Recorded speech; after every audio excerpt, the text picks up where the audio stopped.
Hi, how are you? Today I'd like to make a short video to inform you about two important changes in Docker's terms of service, both of which will take effect from the 1st of November 2020. But first, theme song.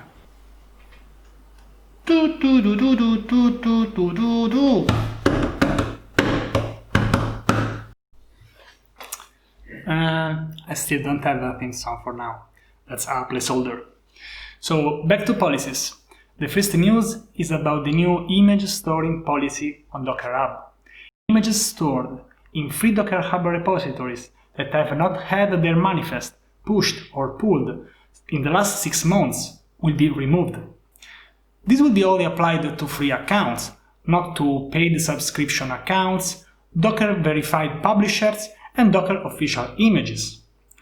Docker will provide a set of tools and services to help developers to view and manage their images.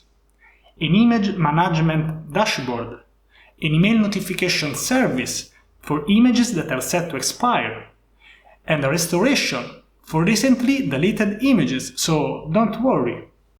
A second news is about the new rate limit for containers image pulls from Docker Hub. Anonymous free plan users will have a limit of 100 pulls per 6 hours. The authenticated free plan users will have a limit of 200 pulls per 6 hours, while the Pro and Team plan users will still have unlimited pulls.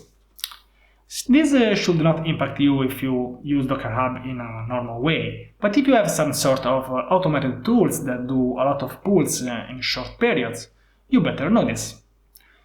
So that's it for this video. I'll leave you the link of the complete articles in the link below if you want to go into further details, and see you next time. Bye! Hold me close till I get up. Time is barely on our side.